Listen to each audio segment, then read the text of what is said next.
উপমহাদেশের বরেণ্য সঙ্গীত শিল্পী ওস্তাদ রাহাত ফতেহ আলী খান গতকাল রাজধানীর আর্ম স্টেডিয়ামে কনসার্টে গান গেয়েছেন। ইকোস অফ রেভলিউশন শীর্ষক কনসার্টের আয়োজন করেছিল স্পিরিটস অব জুলাই প্ল্যাটফর্মটি। আর এই কনসার্ট থেকে আয়কৃত সম্পূর্ণ অর্থ শহীদ ও আহতদের পরিবার নিয়ে কাজ করা কল্যাণমূলক সংস্থা জুলাই শহীদ স্মৃতি ফাউন্ডেশনে দান করা হবে।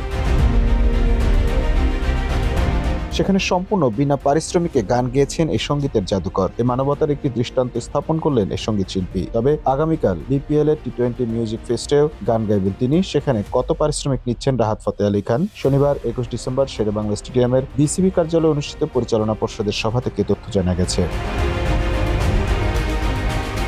একটি সূত্রে জানা গেছে, মিরপুর শেরেবাংলা স্টেডিয়ামে অনুষ্ঠেয় বিপিএল টি-20 মিউজিক ফেস্টে গান গাইতে $2,86,000 পারিশ্রমিক নেবেন ওস্তাদ রাহাত ফতেহ আলী খান, যা বাংলাদেশি মুদ্রায় 3,40,00,000 টাকা। বিসিবি পরিচালনা পর্ষদ এরই মধ্যে এই সঙ্গীত শিল্পীকে এই টাকা দেওয়ার সিদ্ধান্ত অনুমোদন দিয়েছে। এ বিষয়ে বিসিবির সভাপতি ফারুক আহমেদ বলেন, বিপিএল মিউজিক ফেস্ট উপলক্ষে ঢাকা, চট্টগ্রাম ও সিলেটে অনুষ্ঠেয় 3টি অনুষ্ঠানের জন্য টাইটেল স্পন্সর স্বত্ব কিনেছে মধুমতি ব্যাংক। এ বাবদ বিসিবিকে তারা দেবে 4 কোটি টাকা, যার প্রায় পুরোটাই যাবে রাহাত ফতেহ আলী খানের পেছনে।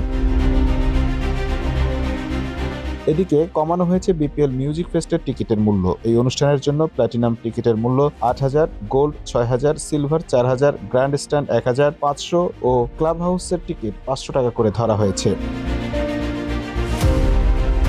নমন মাহফুজ, টাইম নিউজ ডেস্ক।